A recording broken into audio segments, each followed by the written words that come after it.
How was your day? Great. The toaster broke and Rose refused to eat her vegetables. How did it go at the dentist? The dentist? Don't tell me you forgot about the dentist appointment. No, I didn't forget. I thought you were taking her tomorrow. No, it was today. I'm working tomorrow. But it's Saturday. I know. I've got to work overtime. What, you have to do that every week? Oh, Cody, I'm not in the mood for this discussion again. Hey, Rose needs both of us, okay? That's not fair. Using her. I'm not using her. I'm just stating a fact. Why don't we just go ahead and tell her that we're divorcing? Oh, just like that? Yeah. May, this isn't it.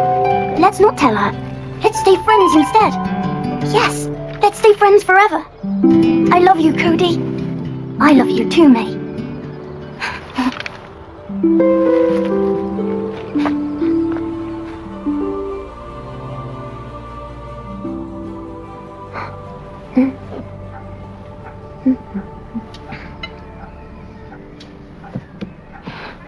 Hey, honey, can I just take Elephant a sec?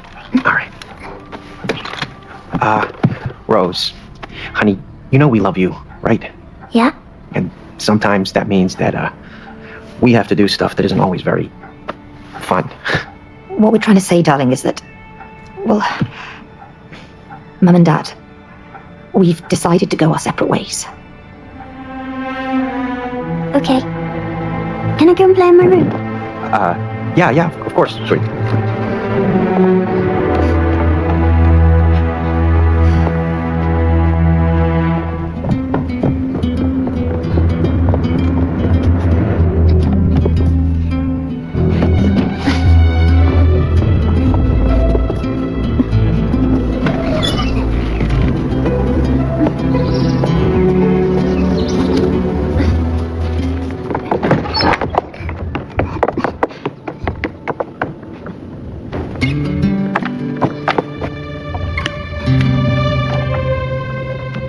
Dr. Hakim, you have to help me now. They have to stay together. Look, it says here, love is work, see? You have to work on it. You can't just give up. Mom, Dad, I wish you could be friends again.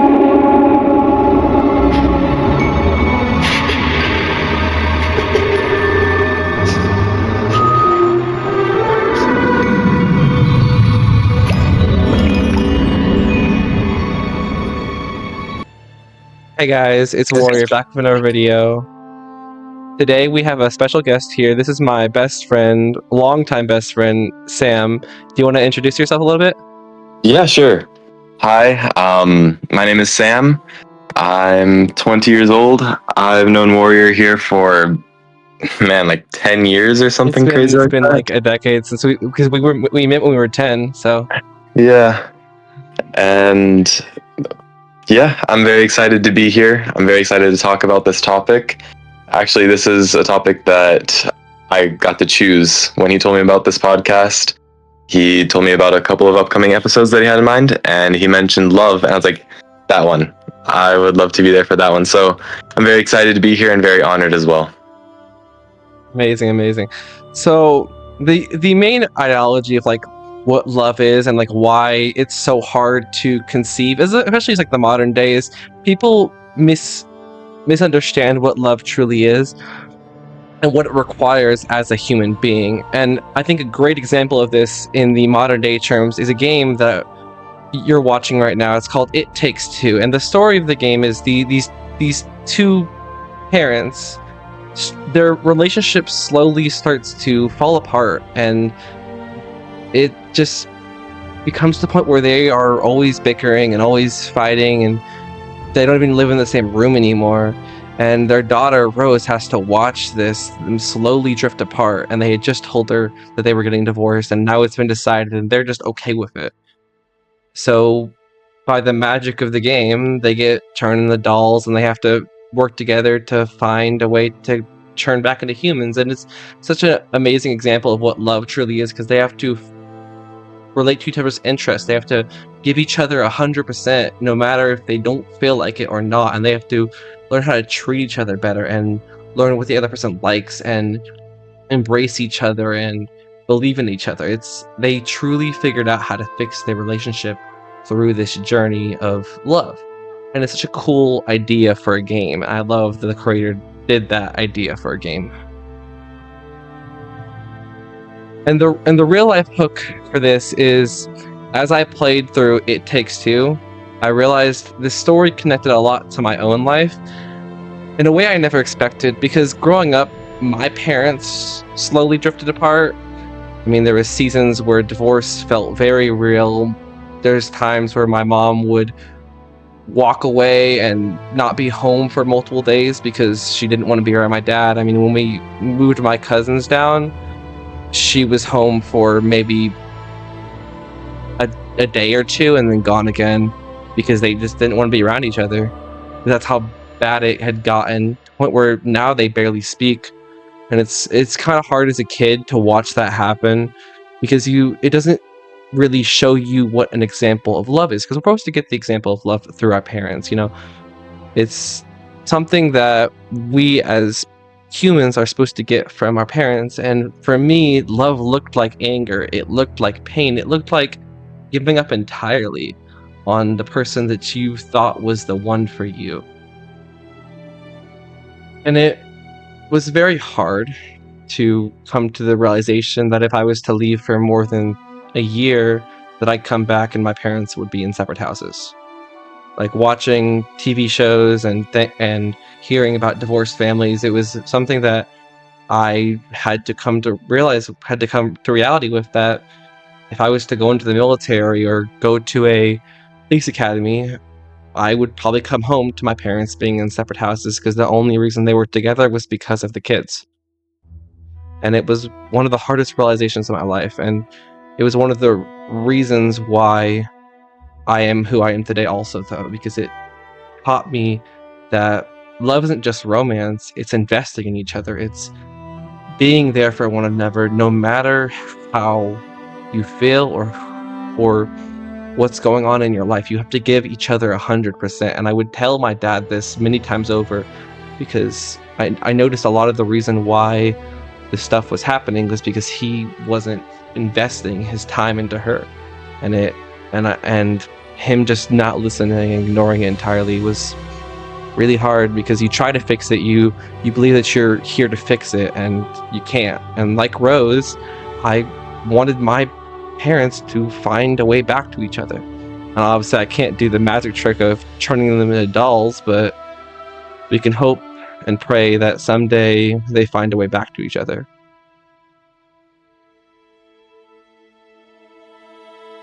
The Bible tells us the Lord is close to the brokenhearted and saves those are crushed in spirit.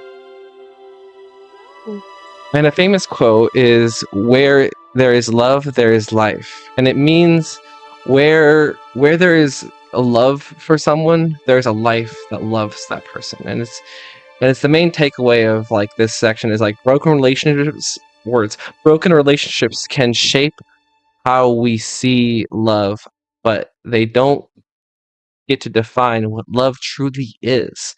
Because like I said, those broken relationships, they defined what I saw love as. They didn't get to define what love truly is for me as a person later on.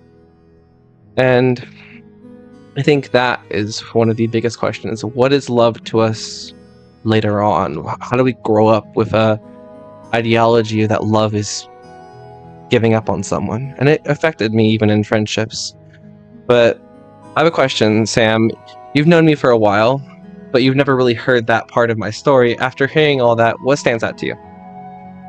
I think the biggest thing that stands out to me that I noticed is that even though you've had this experience with seeing your parents drift apart, seeing these things where you see love portrayed as one thing in movies and books and TV shows and other forms of media, all the while your parents are yelling at each other in the background or fighting in silence behind you, that you haven't let that tint what you see love to be, and they haven't let that tint what you imagine love can be.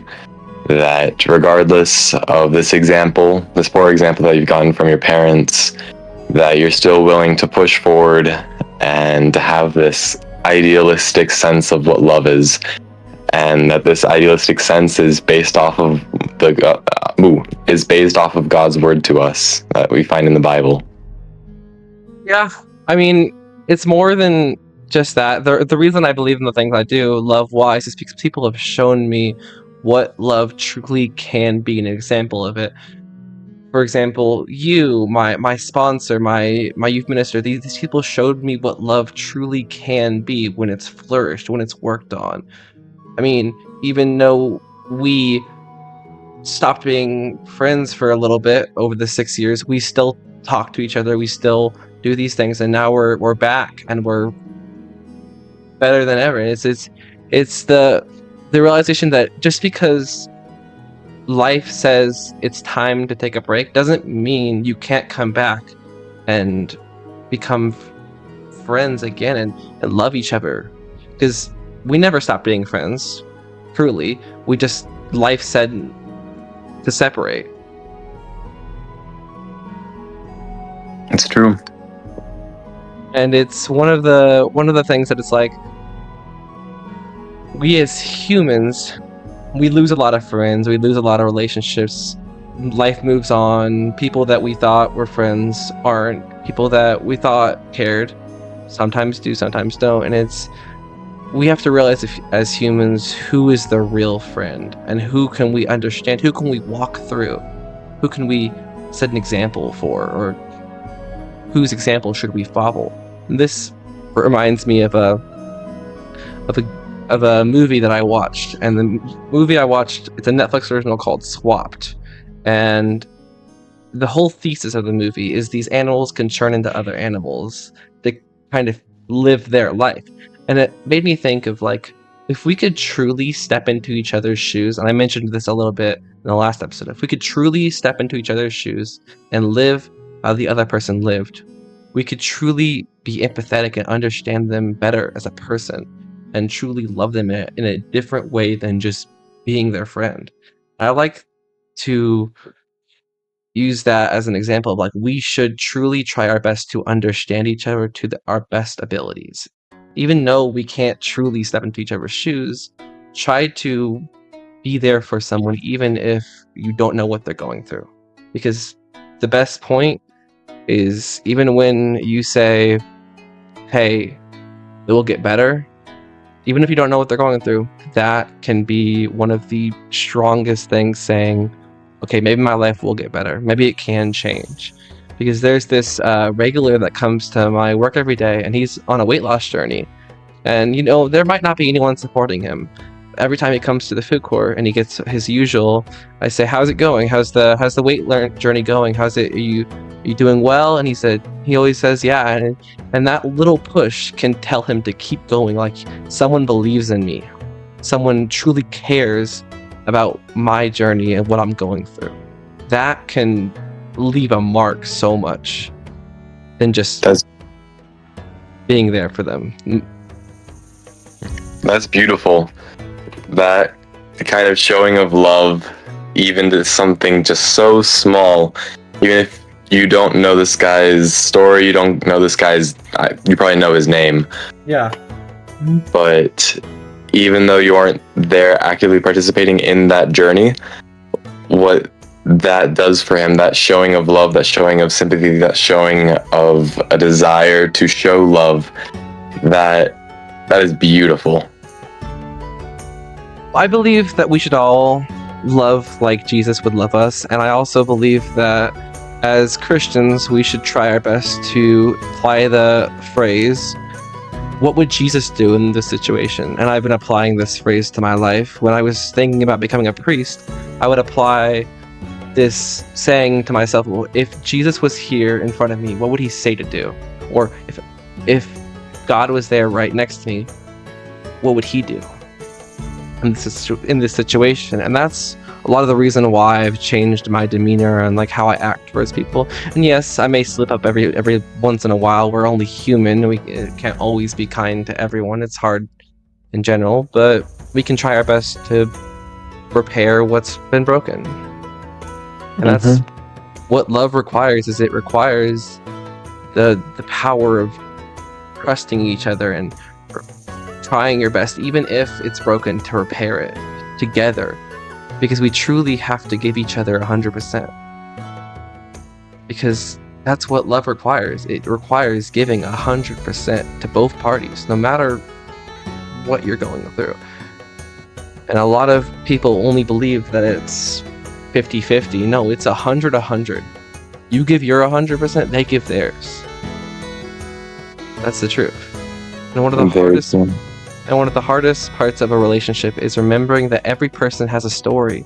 Sometimes people don't need someone to fix them. They simply need someone willing to understand them and care. Whether it's a friend who's struggling with depression, a parent who carries stress, or someone quietly battling anxiety, love begins when we stop asking, why are you acting this way? And instead ask, what might you be carrying? To yourself. Like, you have to ask yourself, what might they be carrying that's affecting them? And this is one of the hardest things for me as a person, because, you know, like, my mom's 100% stable. My mom is 100% disabled, which means as a kid, I had to watch her a lot of the time barely be able to get out of bed. And growing up, that taught me to, when someone's hurting, I can recognize it. For example, one of my coworkers, she was pregnant, and she was having morning sickness and stuff like that. And I don't know what it was in my brain, but I couldn't watch it.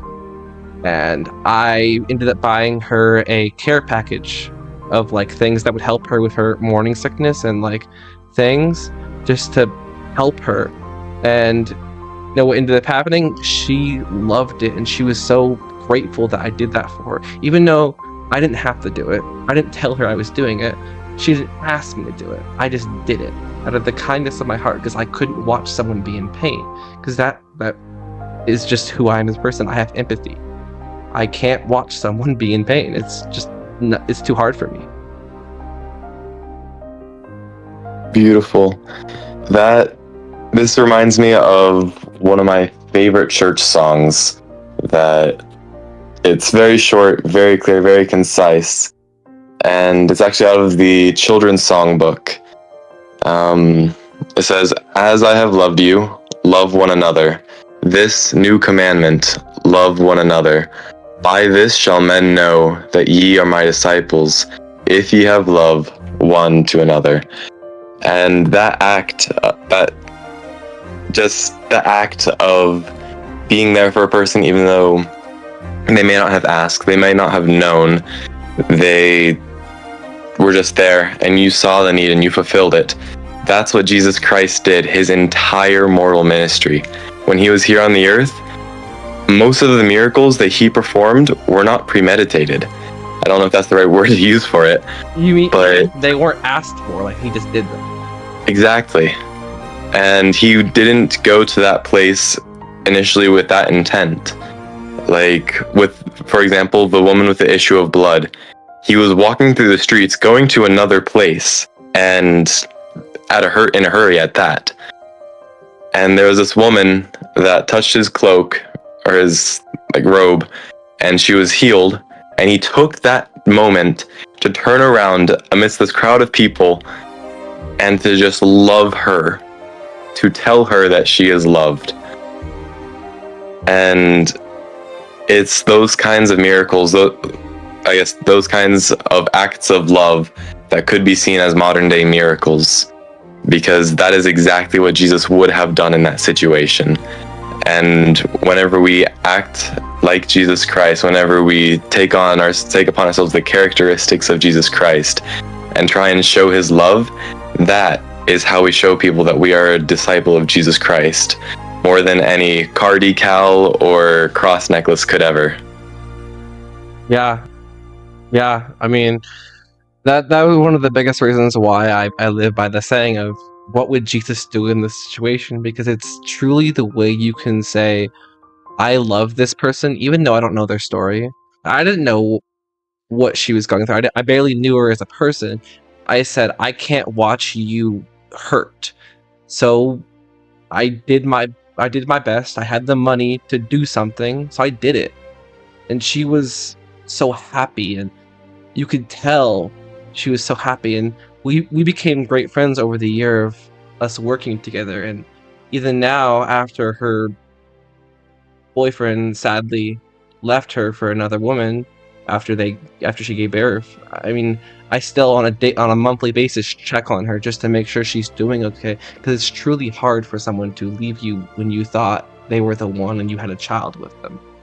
And so I check on her once a month and offer if like she wants to go do something or just kind of like get away for a day, or she replies about once a month. We just check on each other because I know it can be hard just being alone in a house by yourself that you used to be together with your boyfriend. It's like, it's hard.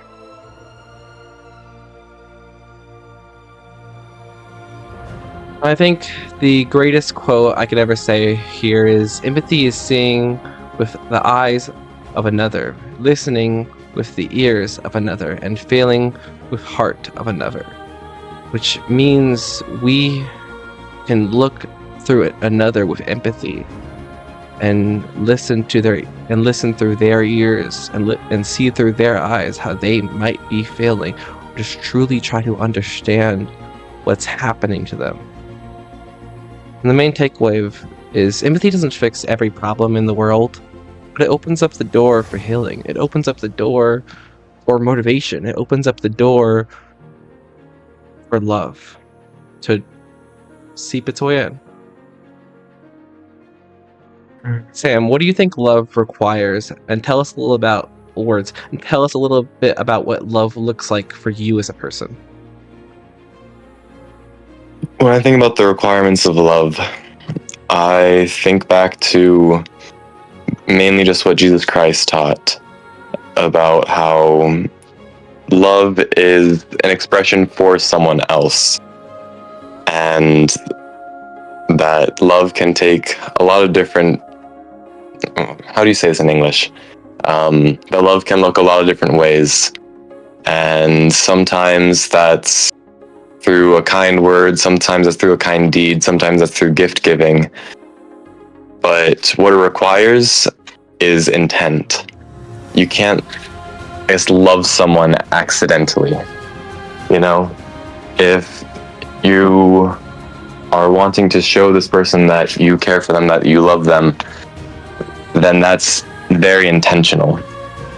And if you do things out of habit because you've loved that person for so long, then at some point that was intentional, that you developed that habit for them. And so it's a constant, steady decision that is necessary in order to love someone truly. And like I said, that to me, that looks like a myriad of things. That could be holding the door for someone, or complimenting your younger sister's choir recital, or going to an event for your younger brother, or maybe you do the dishes so that someone doesn't have to later on in the day. It's just they don't have to be anything big, just these little moments even of love. They go a long, long, long way.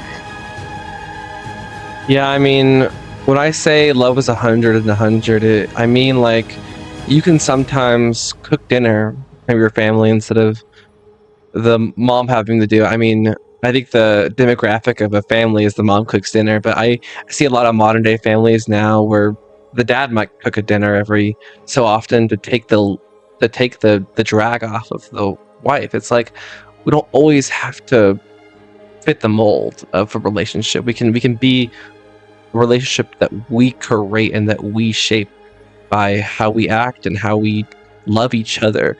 And it even reminds me of like the little things I tell people. Like, I give people compliments nowadays because like I said, I want to live like Jesus would. I want to act like he would. And so I'll give people compliments on what they wear and their clothes and help them motivate themselves to lose weight. For example, the man I talked to about earlier, and it's something that we as humans don't fully realize, is that we can truly do stuff for someone and it really make a gigantic impact, like humongous, and they will remember that forever. I assure you that coworker she's never going to forget me. She's going to remember me every single time she looks at the book I gave her on parenting, or she looks at her Costco name tag. She'll remember the person who helped her when she was at her lowest. And even when I was at a... Oh, I think I'm gonna throw up. Oh, you're a doll, Cody. You've nothing to throw up. Told you. Oh, that's clay. Oh, Yeah, it's weird. Doesn't smell. Oh, look! There she is, the elephant! how on earth do we get up there? Ah, that's easy. We just have to get to the magic castle. Which I built, by the way. You built a magic castle? Yeah, you're not the only one in the family who can build cool stuff. Oh, really? Yeah, really. And that thing right over there, that'll take us straight there. You're sure? Yes, I am sure. Would you just trust me? I'll try. Thank you. edge, like I would I'd help the kids become closer to God, and like they'll remember me when they look at the cross I gave them. They'll remember me when they think of Edge. When they think of that youth group, they'll remember what I did for them, what I said to them, the words. But it also can be the opposite, is they can remember you for like what you didn't do or what you did horribly.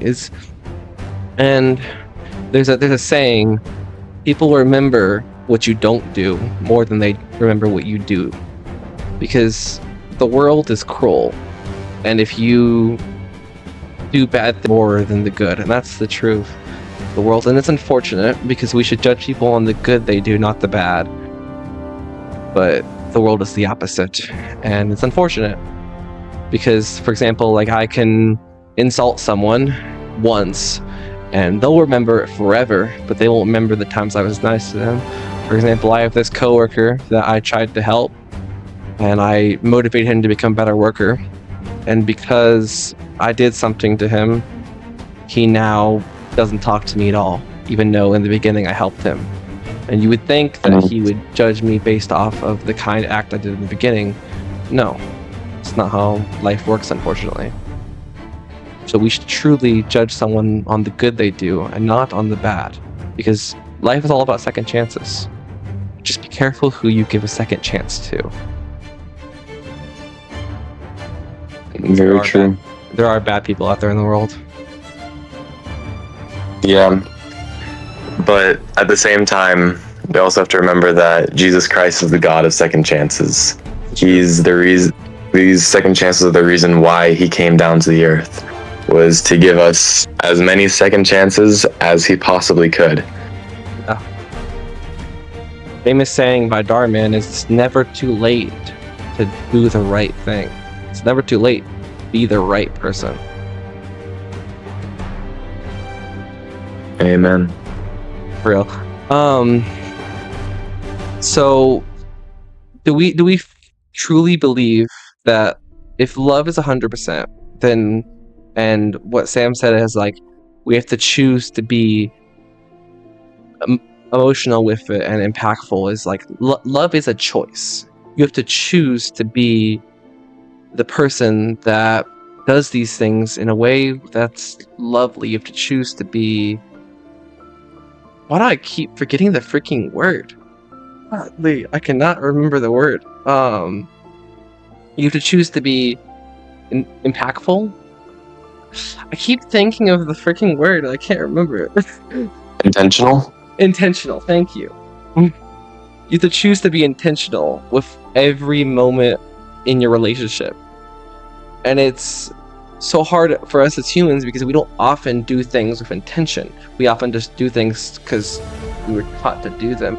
I mean, that itself is intention, but we also have to say, like, for example, buying your wife flowers when you were out in the store. She didn't ask you to do that. She didn't tell you to do it, but you did it because you thought it might do something. You thought it might help. And it's true because love is truly a choice. And we may be asking, like, what happens when that choice becomes absent? What happens when the feeling starts to disappear? Because people often say, love starts with a feeling. No. Love starts with how you act towards a person. I mean, you can be friends with your partner for 10 years and then get married. But then if you're just a person that just met each other, it's hard to do more than feelings. And that's why I believe that people who just met each other should wait a little bit before they get married. Like, for example, my parents, they didn't wait that long. And it's like, what are you gonna do? Because it was a blind date.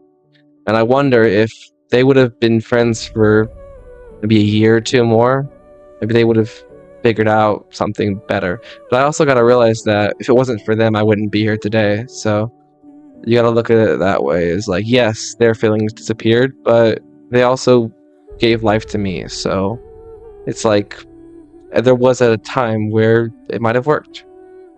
But we have to ask ourselves, what happens when the feelings disappear? What happens when the attraction goes away? What happens in the old age where the hair starts to gray and the wrinkles start to form? How are you gonna love them no matter how they look? And that's why the phrase "don't judge a book by its cover" is so like cool as a saying, because it's true in love and in friendship. Is you don't always have to judge a book by like attraction. You judge it by how they act. That's why my type, quote unquote, I don't have a type.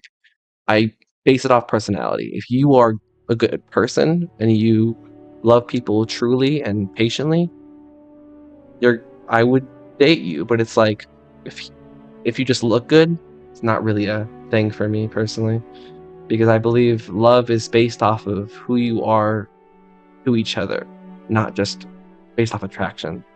I think that's why a lot of marriages, because it's like 30% of marriages end up in divorce within the first 2 years. It's like 25%. Leave me alone, it's over.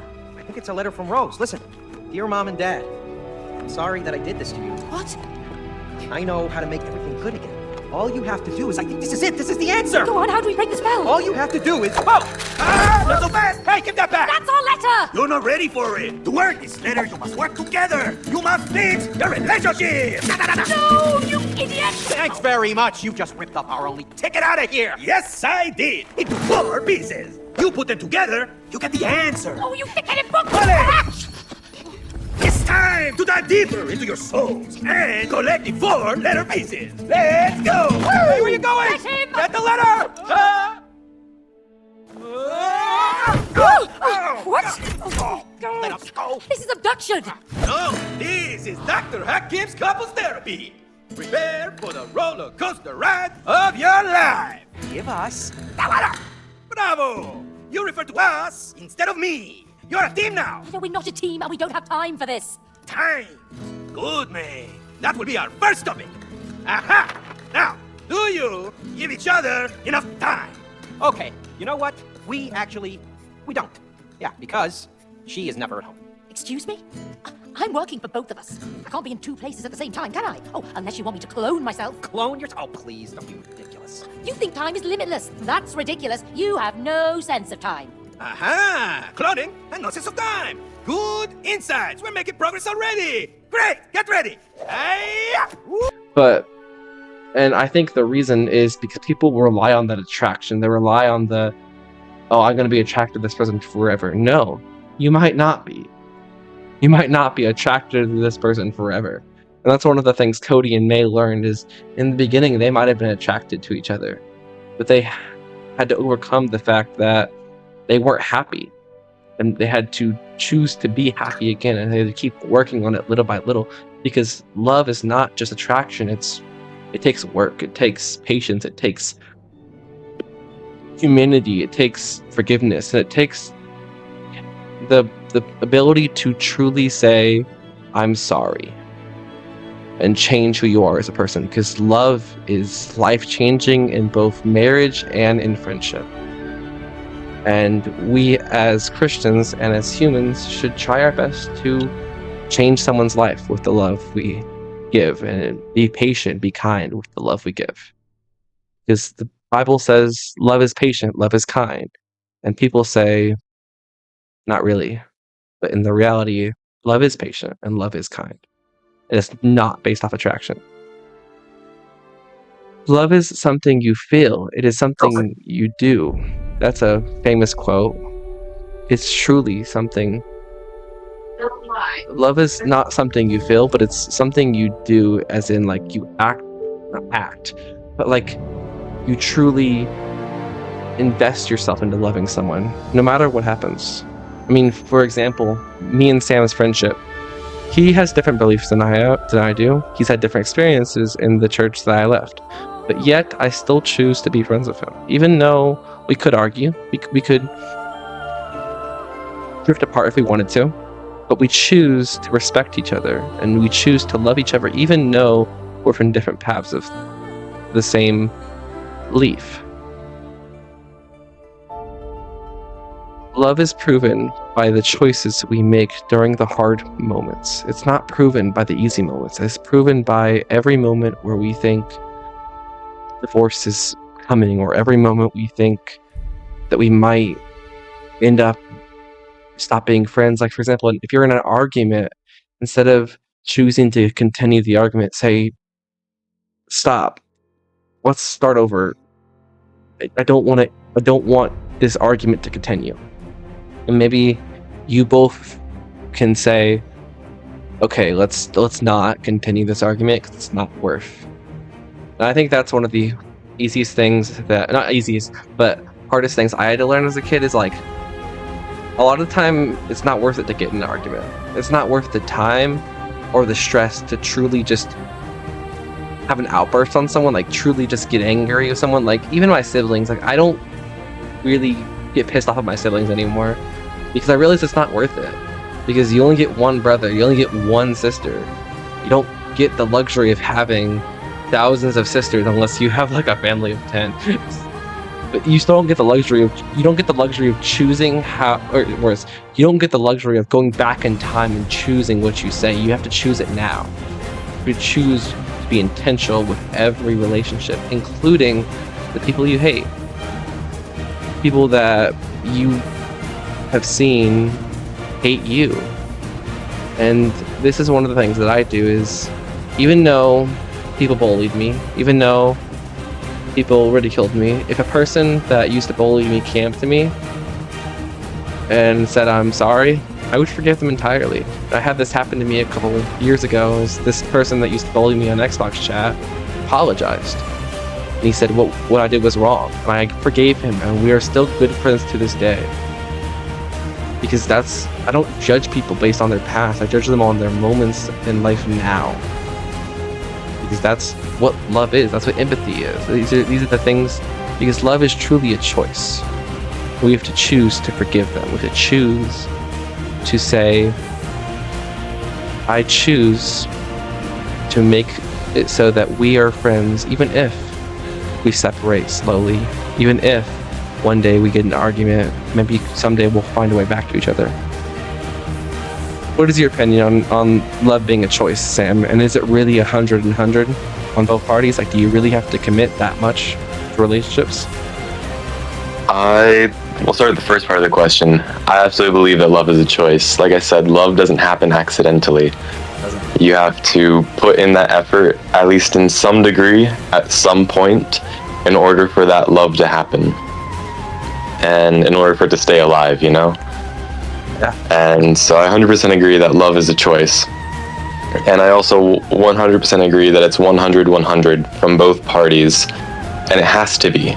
Because there will be days where you feel like 25. And if the person you're with is feeling only 80 that day, congrats, you're still at 100. Or maybe you guys are like both in a little bit of a slum, you're going 60-60. That's still, 120. You are still in the green. And so keeping that at 100 from both sides keeps that bond there. It's just like a good handshake. If you go into a handshake and you both have a good, nice, solid, well-shaped grip, boom, amazing handshake, you'll be writing about that in your journal. However, if you go in to shake someone's hand and their hand feels like a dead fish, you will also be writing about that in your journal, just not for the right reasons. And so, just like a handshake, a relationship needs to be like 50-50, or not 50-50, it needs to be 100-100 from both parties in order for it to work. That was a very odd example, but it's the first thing that came to mind. When I give an example of a relationship being 100, I think of like how we see it in movies and TV shows. For example, if you watch a lot of sitcoms, you'll see the wife come home stressed, out of breath, and barely be able to make dinner, and you see the husband has already done it. He's already put the kids to bed. He's already made dinner. He's already done everything she would have had to do when she got home to take the load off. That is 100. It's like giving when your partner isn't giving 100%, but you give 100%. Like your partner doesn't have the ability to give 100% because they're so exhausted, but you take their percentage and you put it up on yourself. You say, I want to do something for them so that they don't have to worry about it. That is what 100% is. And if we were to relate that to real life, I would say 100% and 100% more looks like how we push each other to be better. It's like, I can push Sam to be better, he can push me to be better, and that's 100%. In a real life aspect of like without a relationship. Is like even as friends, we should push each other to be better as friends. And also as partners, the best relationships are the relationships that push each other to be better. The ones that grow with the relationship turning years.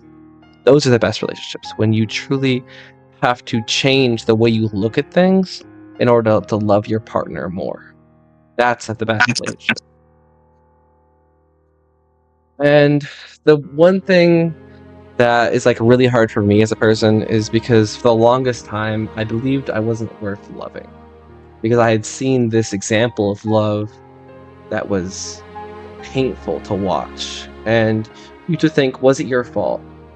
Are you the reason your parents are falling apart? Because as kids, we think that if parents are getting divorced, I came across so many kids when I was doing my youth group, my Edge for youth ministry.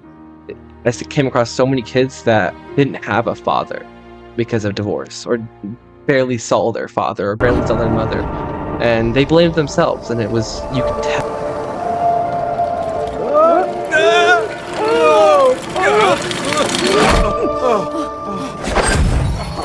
Great teamwork! Your relationship is now more in sync. Do you feel it? Huh? Tell me you feel it. Come on. Tell me you feel it, huh?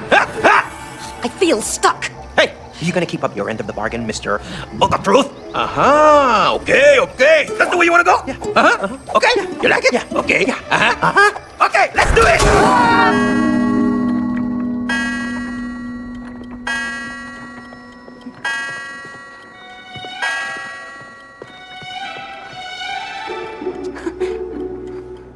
Mom, it's working! Our cuckoo clock is working again!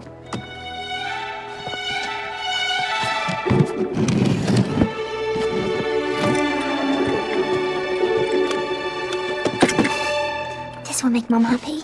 She likes it when things are on time.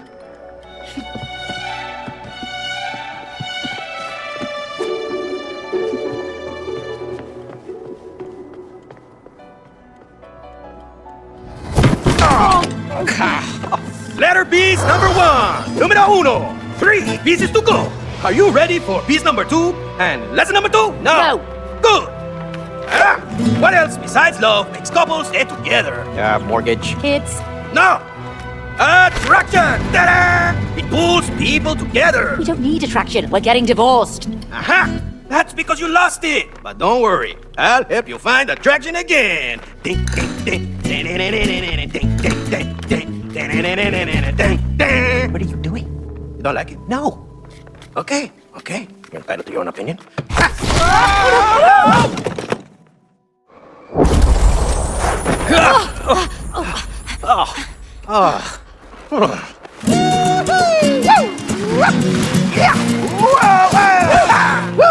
Attraction is like a magnet, but you need both poles. North, south, plus, minus. Cody, May.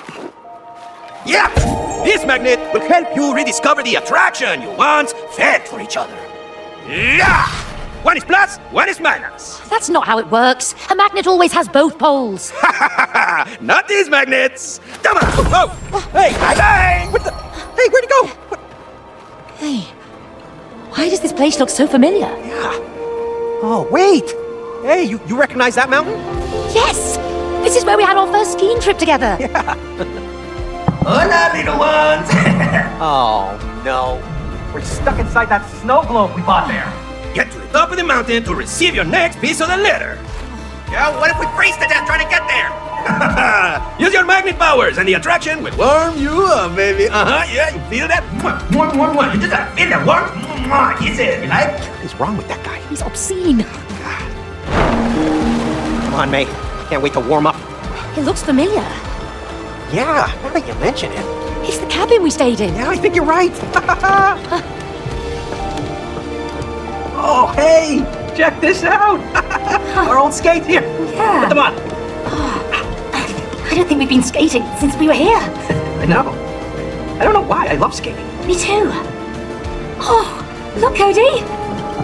Our winter clothes. Oh. Here you go. Yes. Awesome. Ugh, stop freezing my ass off. I like it here. Was it this cozy when we were here? Yeah, it's just like I remember it. You wanna hang out here for a while? We should get going. Yeah, you're right. I know, come on. What? Where are you going? Reach to the bottom. All right, you're on.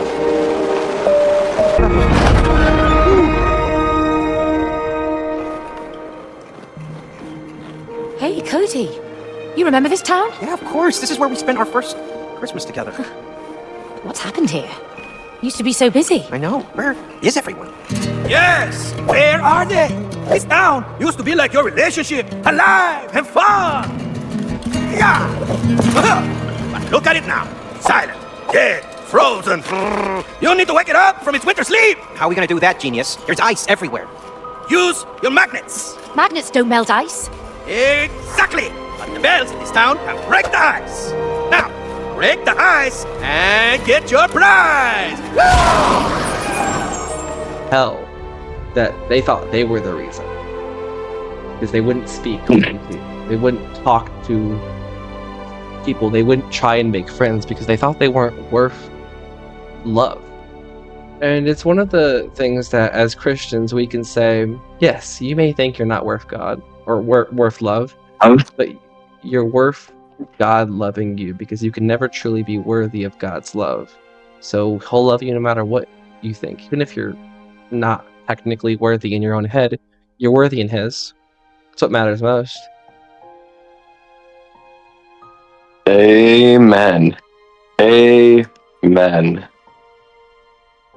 Many people carry hidden feelings of rejection. I mean, for the longest time, I thought I was not the best looking as a person because I had been conceived of this, I look in the mirror and I hate myself type of vibe. And it's like, we have to, as humans, say, yes, I am still worth loving, even though I don't look good, even though I don't fit the mold of the human race. Like I didn't graduate high school until I was in my early 20s, and it was one of my things I felt ashamed of and felt like I didn't deserve to be treated like others because I didn't have a high school diploma.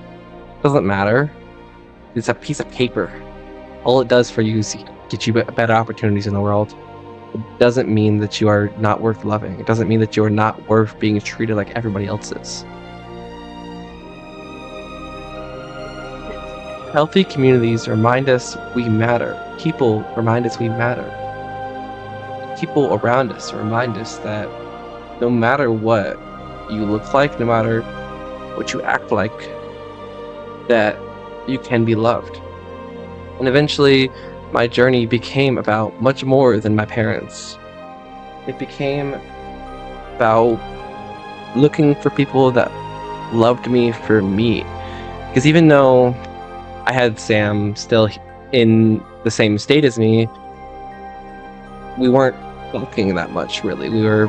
It's not because I didn't want to be friends with him, it was because as a kid, for me, it was hard to let someone in because I had been bullied for my whole life. So it's hard to want to trust someone and let them in when you don't talk, we don't see them every day. Because when you're bullied and when you're ridiculed for such a long time, it makes it hard to even want to trust someone emotionally, even though you've known them for half your life. It's hard to even want to let them in. And so even though I had people there for me and I had people that cared, I didn't know how to show them that I was hurting.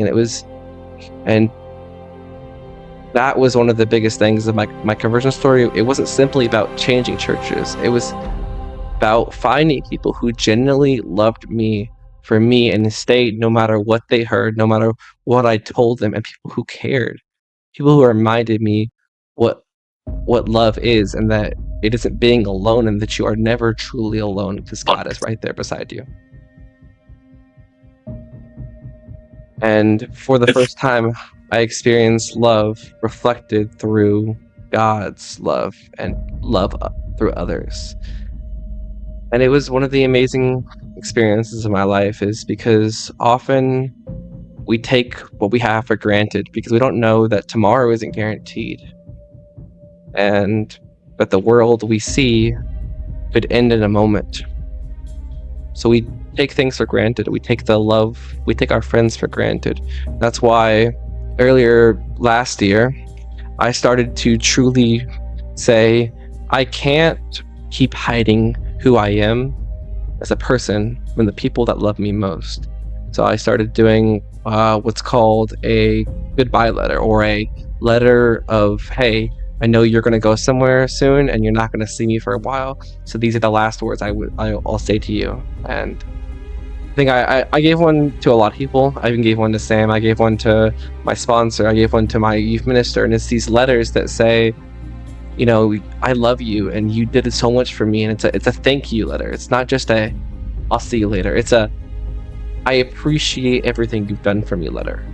And it was one of the greatest decisions of my life, because every time I give one to someone, they tell me they're crying while reading it. I don't use ChatGPT for these letters. I write them from the heart, because I find the most genuine reactions come from when you invest your time into your words. And these letters are what helped me be able to do this podcast, is come up with such wise words and such heartfelt words to say. And that's the truth, is that we have to be able to let people in, be able to be okay with the fact that there are people out there that love us, and they want to hear even the darkest moments. And the true friends are the ones who stay even when you told them that you don't want to live. The friends that stay even when you've told them that you don't think you're worth loving. And that is the truth. And the game story for this is, even when Cody and May began repairing their marriage, it was still hard. Yet Rose started to smile again. She started to not blame herself for what was happening, and restored relationships. And the love truly changed not just Cody and May's life, but their daughters too, because that's what love can do. Truly. Oh God, that was a lot. Oh my. That was fantastic. We're not done yet, but like, No, I know. I just have to take a breath for a second. This is going really well. That's what I'm talking about. Is like, I turn into this like super wise person. I don't even know where it comes from. I take it as like God speaking through my voice. When I was writing my talks, it was like I was writing them with God next to me, helping me type out each word. And that's what I feel like when I'm speaking through this podcast. Is it's like I feel like God's right next to me, telling me what to say. It's the same way in how, like, when you were in your missions, God would be right there saying it in German next to you to tell you what to say to that person. Exactly. Bible tells us that greater love has no one than this, to lay down one's life for another. And and what this verse is like truly telling us is that we should invest in enough to each other that we would take a punch for each other, take a bullet. And I love this story that I'm about to say because it includes Sam taking a punch for me, because he told me. Oh, we made it! Yes! That was good teamwork! Yeah! Yeah, it's awesome. Whew. It's windy out there. Yeah. Oh, my ears just popped. Oh, yeah. Ooh. Ooh, higher. Ooh. May, look. Wow. Look, it's so pretty. Yeah, we brought the sweetness back. Now I know why that book sent us here. Yeah. This is where I proposed. I was so nervous. I know. That's what made it special. Really? You know, how you forgot your whole speech. It was the worst proposal in the history of proposals. No, Cody. I didn't care about the words. It was the way you handled it, without trying to hide how scared you were. It was brave.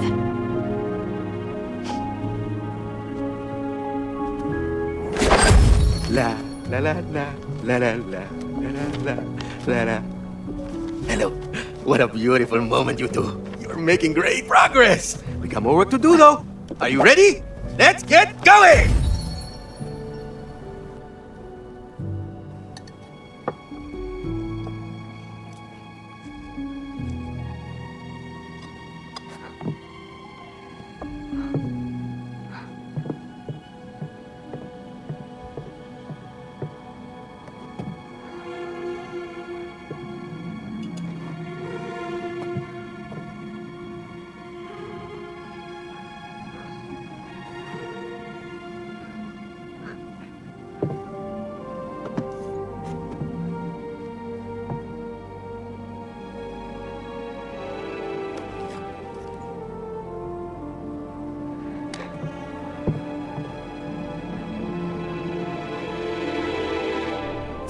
Aha! Letter B is number 2. Congratulations. Isn't this exciting? Yes, we're thrilled. Good. Now, how do you find your purpose in life? Through, wait for it, passion. Yeah, I still don't see the connection here. Because you've lost your passion, Cody. The passion that lights the path to your purpose in life. Passion, path, purpose, passion, you know. Huh? No. Maybe he's talking about you wanting to be a gardener. Good, May. Tell him, tell him. Well, we partly moved here because you wanted to build your own garden. And then you just let it go. I never understood why. Well, I mean, firstly, you never really encouraged me, like, at all. And secondly, you never really seemed to appreciate what I did. Oh, so now it's my fault? You see, this is why we can't live together. You see? That's why I gave up. I do see. But look what it did to your relationship. Cody, it's time to awaken. Passion. A couple years after I left a couple months after I left the church, and I told him what was actually happening, why I left. He told me that he punched someone in the face because they talked bad about me. And that is laying down your life for somebody. Even though Sam could have got his ass beaten, he still did it. He still did it, even though he was scared. What was that like for you as a person, like just standing up for a person that you weren't even sure why you were doing it? Well, I knew why I was doing it. You knew why you were doing it, but you weren't sure if it was gonna do anything. Yeah, there was just a guy, he was, how old, or probably like 14 years old. I was 14 when I left, so that would make more about sense. Yeah, and he was in our youth group, and he said something negative about you. And I, just as a general rule of thumb, am not a very violent person. Like, He's not. I don't like fighting.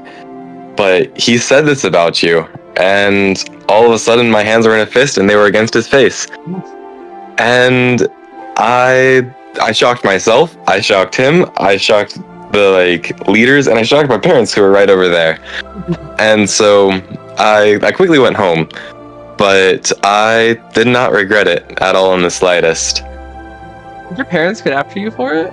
Or like, did you explain it to them? I told them what happened. They said next time trying to talk it out, but they're also like, we understand that like he kind of had it coming. Yeah. But next time talk it out. But yeah, it was yeah. Yeah, because like that's a real life example of like someone truly laying down their life for another. And no, like me and Sam have been friends for a while, and honestly, I'd probably do the same for him. And I think there was an experience where I didn't do the same, but I didn't support what they were saying. There was a camp out when I was still at the church that he didn't come to, and they were talking bad about him, and I said, yeah, Sam may be nerdy, but he's a good guy and he's a good friend, and that's what matters more than him being uptight or whatever you just said. And that was like the moment I realized that we can truly lay our down for each other and do more than just stand on what we believe, but stand on our friends and help them and help others who can't help themselves. And when people talk bad about people, we have to show love for that person and say, no, why? Don't do that. I did not know about this. That's because I never told you. That makes sense. But the reason I didn't tell you is because I was afraid of like it affecting you as a person, because it was like these were the people that you thought were your friends, but in reality they were talking bad about you behind your back. Yeah. So I didn't want to invade in your life, but it did happen. That's funny. Yeah, for real. But like, and an example that doesn't include Sam is like, for example, when I was in Edge, there was this kid in my group that was getting bullied by another kid, and you know, as a human, we freeze at first. We freeze when someone's getting made fun of. We freeze and we don't do anything, and that's what happened. I froze for a second, but then the kid pointed to me and said, "You should be ashamed teaching this kid." And I was like, "Hold on, bro. Go sit back down. No, we're not doing this." And that was the first time I stood up for someone else that I barely knew. And you might have be like, "Oh, it's because they included you." No, it's because I stand up for people that can't stand up for themselves. I saw the kid hurting, and I couldn't take it. And we freeze at first as humans, because we're humans. We freeze. We don't, and then we act after the. But what matters is how you act after you're frozen. Are you gonna unfreeze and stand up, or are you gonna sit there and watch it happen, and watch that person say, "Why didn't you do anything? You're right there. You're my leader. Why didn't you do anything?" And now that kid may not think of you the same way. Not as an aspect of love, but as an aspect of caring for others. To love another person is to see the face of God, truly. And that reminds me of a quote from a TV show I used to watch called 911, and the quote is, "What is love if not God himself?" And it's because God is love. So we must also love another, because we are showing that we love each other in a way that God would love us. And the main takeaway is the greatest act of love is reminding someone they are worth loving. Reminding someone that even though they think they're not, they are. I mean, I can't tell you how many times my sponsor would tell me, "Hey, even though you may not feel okay right now, he still loves you." That's the truth. What do you think about this question? What if you never believed you were worth loving? Like, what's your opinion on that question, Sam? If I never believed that I was worth loving. Well, I'm saying, like, an example. If you met someone that didn't believe they were worth loving, what would be your like reaction or opinion on it? I actually met someone like that on my mission.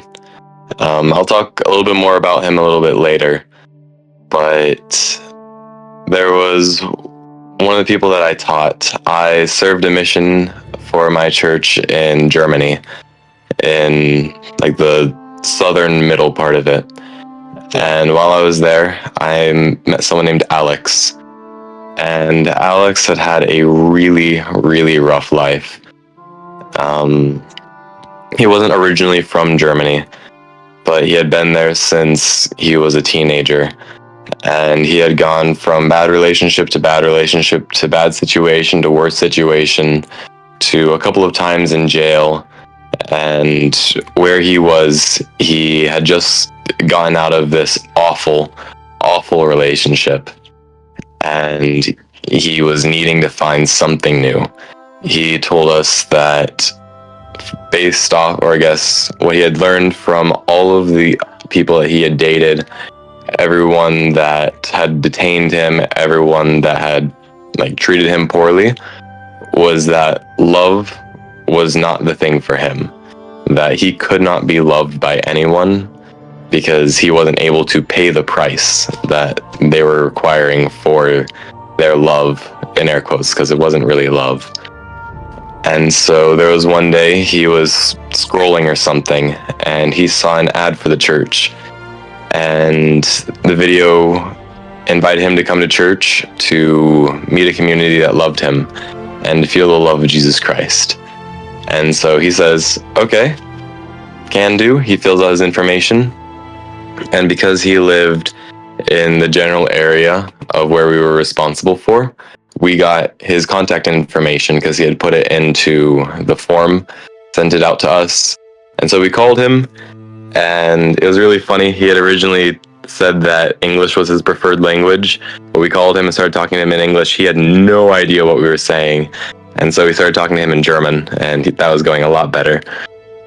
But so Alex signed himself up. We got his contact information, and we reached out to him. And he had originally signed himself up in English, but his English was not the yellow from the egg, as you would say in German. And so we switched into German, and that was going a lot better. And he had told us why he referred himself. That's what we call a referral system. It was because he felt as though he was unlovable to anyone. And when he saw this ad saying there was a community that would love him and would be able to show the love of Jesus Christ, he knew that he needed to go there. He felt it in his soul. And so he was so excited to be in contact with us. And I'll talk more about his story in a little bit, but to see his transformation to go from I am unlovable to a sure knowledge that God loves him and that God wants him to have this relationship with him, it was amazing. It was absolutely life-changing. And so I'll get back to the rest of the story in a little bit, but just to answer your question, to go through life believing that you are unlovable, that is really, really difficult. And on the flip side, seeing someone come out from that to finally realize that there is someone in this universe that loves them perfectly, just to see the look on their face is life-changing. Yeah, I mean, that reminds me of... It's beautiful. It really is. Joy! Are you okay? I am now. Thank you. Oh, don't thank me. I should have taken care of you. I'm sorry. No, I'm sorry. I didn't understand how important it was for Cody. I do now. That's good. But it's not your fault. Cody gave up on being a partner. But aren't partners supposed to encourage each other? How was I supposed to keep going if she didn't believe in me? No one can take your dream from you unless you give it up. It's all up to you. Will you give it up again?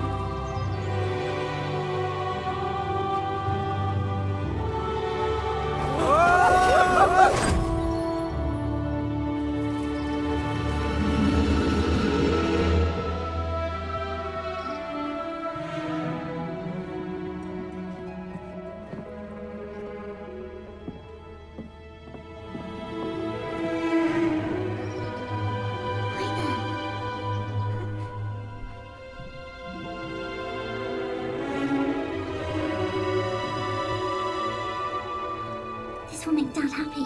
He loves flowers.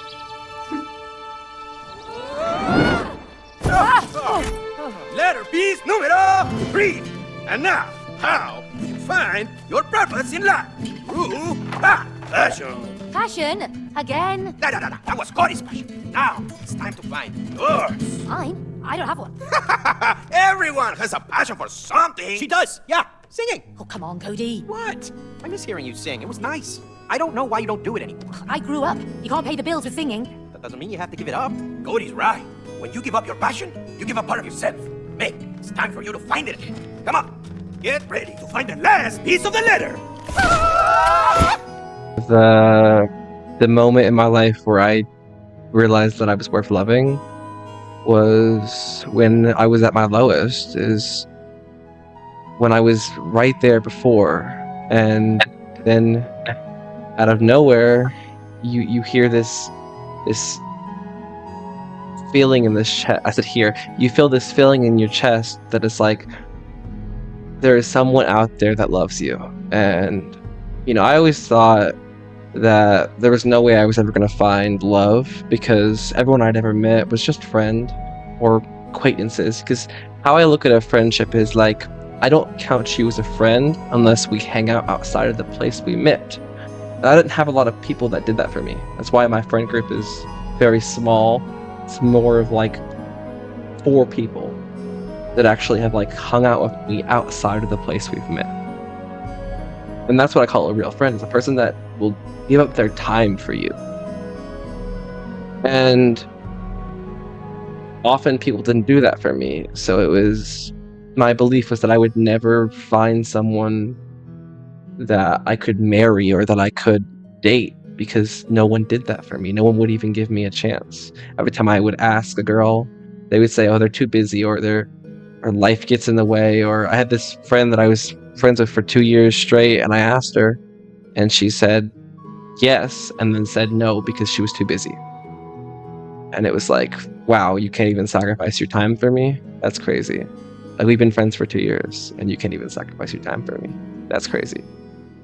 And that's when I started to realize, it's like, people that talk to you versus people that spend time with you are 2 different individuals.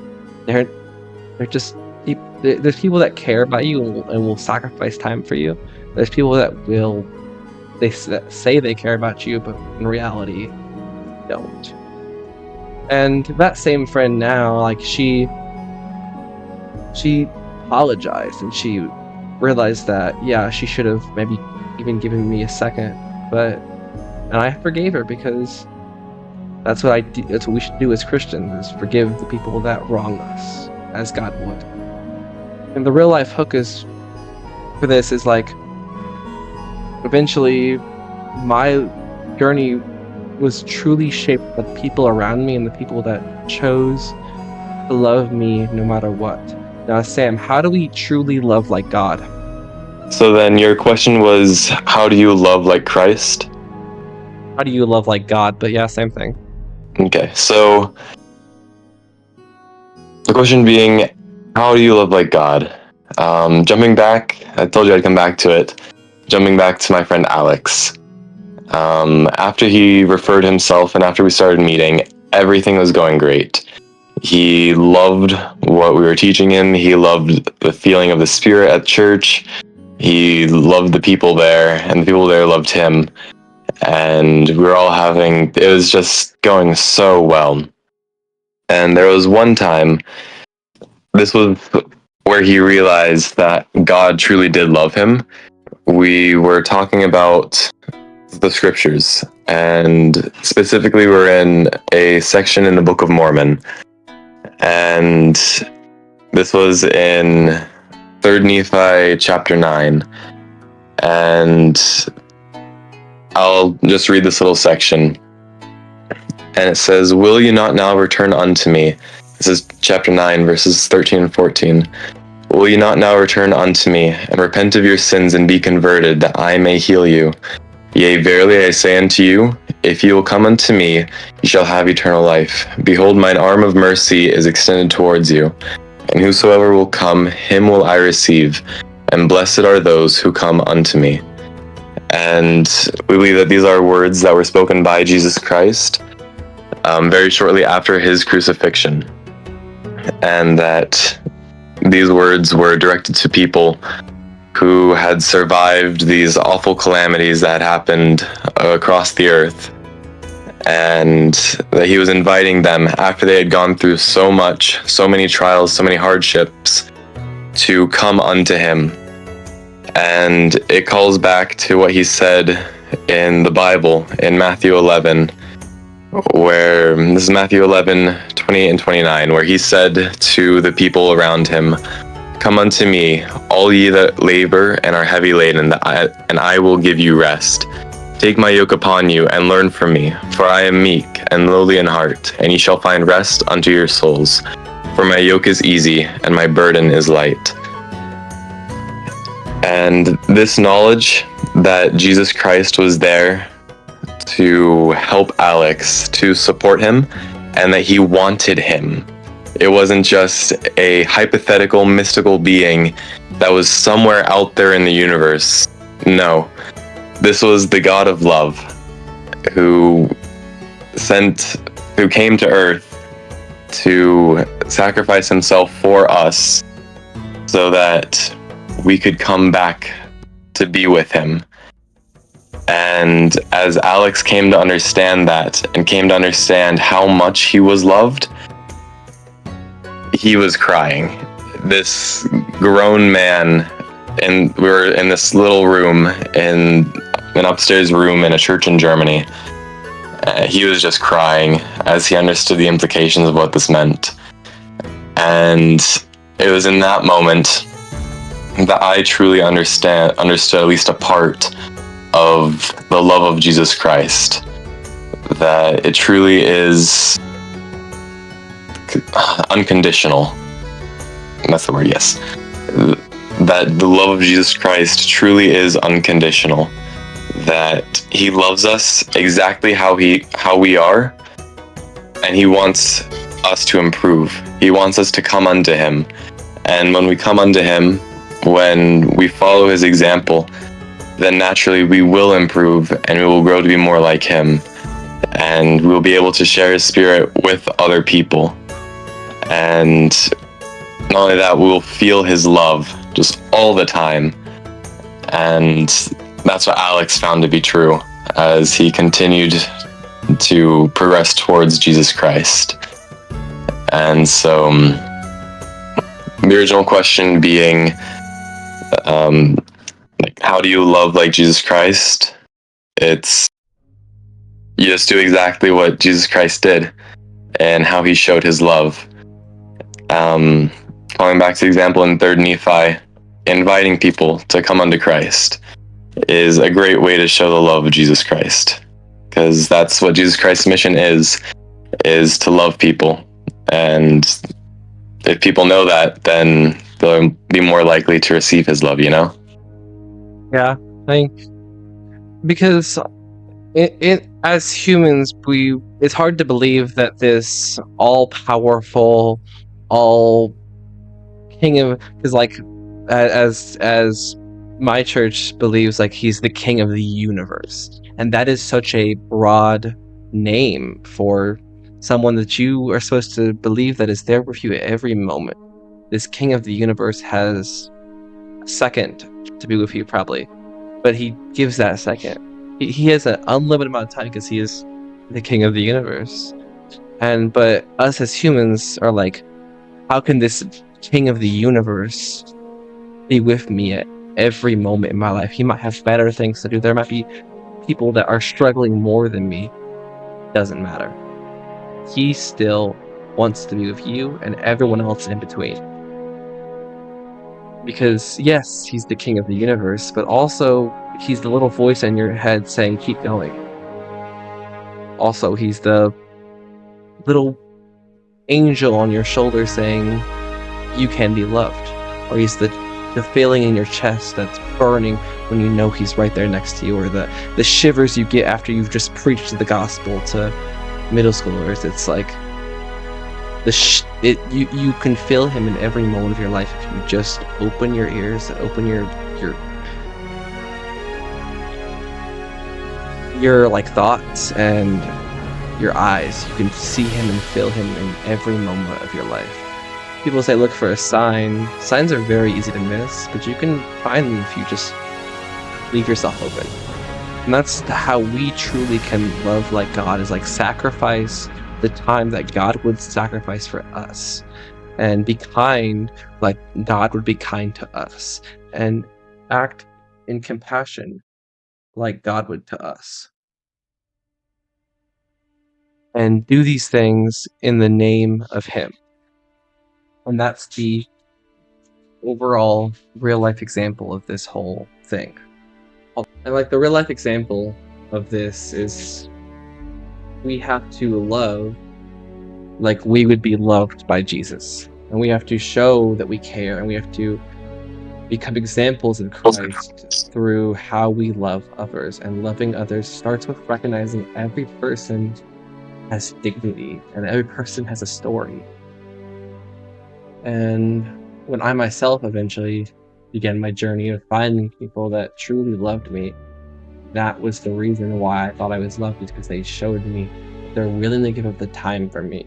I mean, literally a couple weeks ago, I did a graduation dinner with my youth minister and my sponsor, and they gave their time up for that. They didn't have to do that. They could have said, "Oh, we're too busy," and it was in the middle of them transitioning bosses, so they could have said, "Oh, we're too busy. Oh, there's too much going on to do it." No, they said, "I'm gonna sacrifice my time that makes sure that Warrior knows that there's someone there that's proud of him, the fact that he graduated, and the fact that it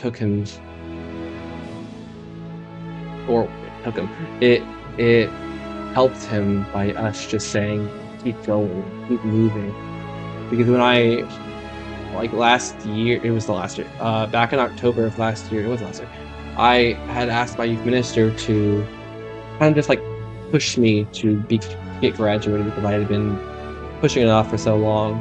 And every month I'd email her and she'd respond and say, "You're doing a great job, keep going, keep moving at the pace you're moving, and you will do amazing things, and you will achieve your goals." And that was like one of the big motivators for me as a person. Because when you're alone and you have a goal, it's harder to complete that goal than when you're not alone and you have someone backing you, and you have someone right there next to you saying, "You can do this." The same example of like when I talked about that guy that comes to work every week or so, and I just ask him how his weight journey is going. It's like that can tell him to push more, because there's someone that will say, "Wow, look how much you've transformed." That is the main takeaway of like, we have to truly love like God would. And darkness can't drive out darkness, only light can do that. Hate can't drive out hate, only love can do that. Great quote by Martin Luther is that exactly, that darkness can't drive out darkness, but if we give a little bit of light, maybe we can help them feel better. Just like Sam did for Alex. We have to say that we can show a little bit of light in the way we do things. And the final closing thought is, love isn't perfection, because no one's perfect, and you don't always have to be the be the example of what good love looks like. You have to choose, are you going to be that example every single moment of your life, or are you going to be an example that's bad? And you also have to look at it this way. If you have kids, you have to think that's how they're going to perceive love. So be a good example. I mean, it isn't ever about arguing. It isn't ever about feeling happy. Love is choosing empathy over your own pride. It's choosing forgiveness over your own bitterness. Choosing hope over just giving up. I mean, Cody and May were at the point where they were literally about to release the date of them getting divorced. But because of Rose, now that date is no more. They were okay with the fact that they were getting divorced. They saw it as a way out. And in reality, it didn't do anything. It wouldn't do anything. And the closing question I have for you, Sam, is do you have any closing thoughts or any things you want to say before we... I would just say that these thoughts about love, they are so important. There is a reason why, I guess, Jesus Christ was brought up so many times in this episode, was because he was the perfect example of love. And he showed every aspect of it. I guess aside from romantic stuff, we don't have a record of any of that. But he showed us how to love our neighbor. He showed us how to love God. He showed us how to have respect for one another. He showed us how to treat one another. And it's because of this example of Jesus Christ that we can know how to love one another. And it's because of the words of Jesus Christ that we have that we can know that we are loved by Jesus Christ. And this whole love is just the reason why. Jesus Christ is the how, and love is the why. And it's just, I'm honored to have been here to talk about such an important topic with such an important person to me. I thank you, Warrior, for this time that I've been able to be here to talk with you about these things and to just have this experience of conversation with you. So thank you. You're welcome. I mean, the biggest takeaway of this is not just that for like my journey of finding people who loved me, it's finding what love looks like for you and reflecting on what you may discover that love truly is good and that it is an example of what God is. The overall takeaway, even with Cody and May's story, is that no matter how long it's been hard and it's been hurting, you can repair it, you can fix it, but you have to invest in each other and you have to make the choice to fix it. For the people out there that are struggling in relationships, because I know it's like 25% of people who get married struggle within the first 2 years, I want to say this. If you think it's time to separate, I want you to ask each other, what was the reason you got married in the first place? What was the reason you chose each other to be partners? Because in the vows, it's from sick, or in the vows, it's until death do us part. You chose that person to die with. Why did you do it? What was the reasoning? What was the story behind it? And if you can find that, I think you can fix it. Amen. Amen.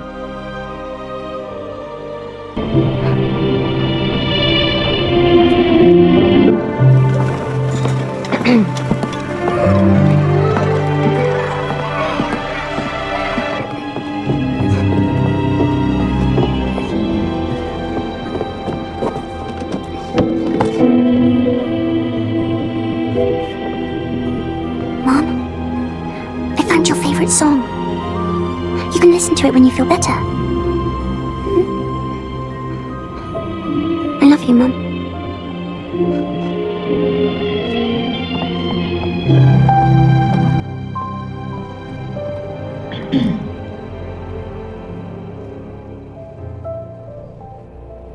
You can do this, May. I know you can.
That was beautiful, May.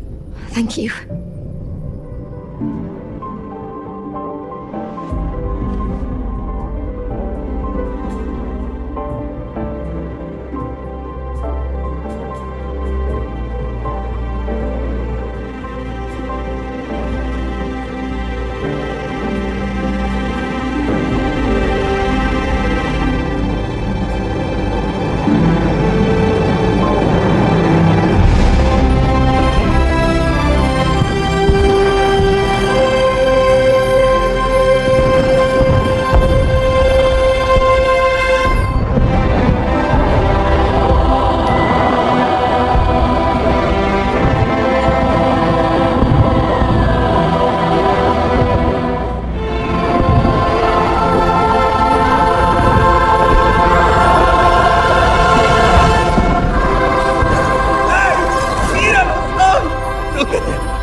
Love heals all. Adios!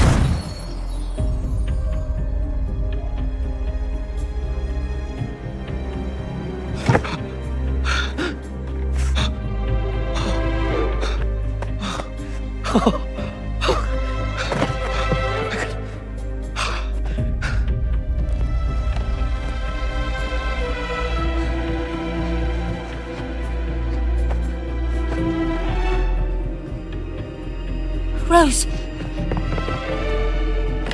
Cody! May! It worked! Yeah, we're back. Where's Rose? I don't know. Rose?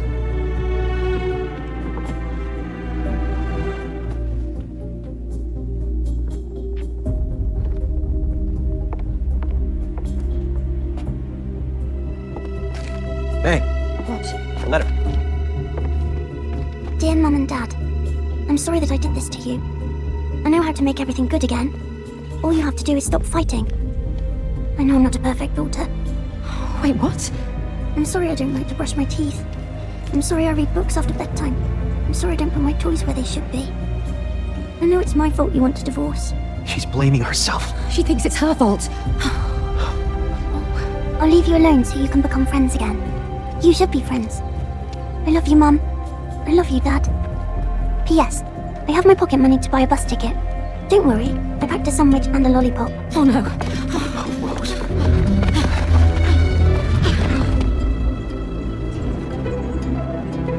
Rose! Sweetie! I'm so sorry. Don't worry about me. You can go home. No. Rose, honey, it's not your fault that we've been fighting. It isn't. No, Rose. It was never your fault. Okay. So, does that mean you can become friends again? Honey, listen, whatever happens, your mom and me, we will always be there for you. And we'll always love you. Always.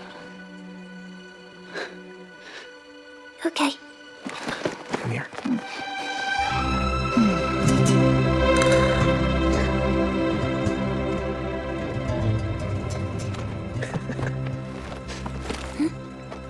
Where did you find this? I found it at school. In a trash can. Well, I'm glad you did. Sometimes you can find real treasures in the trash. Come on. Let's go home. Okay, so Rose, If your mom had to fight an aggressive squirrel double her size, who do you think would win? Mom, of course. You're right. And that's why I like to hang out.